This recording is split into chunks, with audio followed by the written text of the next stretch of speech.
ভাই কেউ কারণে আসতে গেলে এত প্যারা এত প্যারা। রাস্তার না ভাই, কোনো সমস্যাও নাই, নিয়ম কানুনের প্যারা। মানে এই নিয়ম কানুনের জ্বালায় না, মানে আমার ইচ্ছে করতেছে ওদিকে না যেতে। একবার এই প্যারা একবার সেই প্যারা, গাইড নিতে হবে। আচ্ছা, এগুলো পরে ডিসকাস করবো, ঠিক আছে? এখন গাইড নেওয়ার পরে এখন আবার এখানে এন্ট্রি করতে হচ্ছে, যে কোনো কিছু যাই হোক হয়তো ভালোর জন্যই, দেখা যাবে পরে, বিশ্লেষণ করবো এগুলো। ওকে, এখন এখানে একটু দাঁড়াইছি এই আর কি।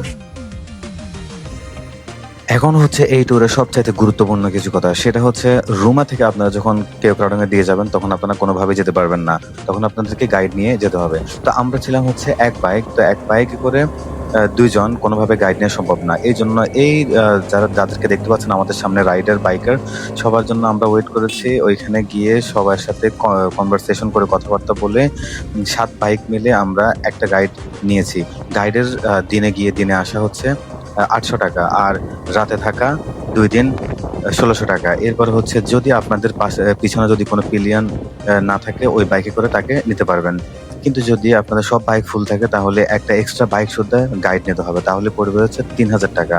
তো সব মিলিয়ে আমার কাছে অনেক বড় একটা প্যারা মনে হয়েছে। এরপরে রুমা থেকে সামনে যত চেকপোস্ট আছে, আপনাদের সব আইডেন্টিটি, সব নাম, তথ্য, ঠিকানা সবকিছু ওই গাইডটাই চেকপোস্টে শো করবে। এবং প্লাস আপনারা যেখানে থাকবেন ওই হোটেলের খাওয়া দাওয়া থেকে শুরু করে অ্যারেঞ্জ করে দেওয়া গাইডে আপনাদেরকে করে দিবে। কিন্তু এটা আপনারা গাইড ছাড়াও করতে পারবেন, ওইখানেও গাইডের কমিশন থাকে।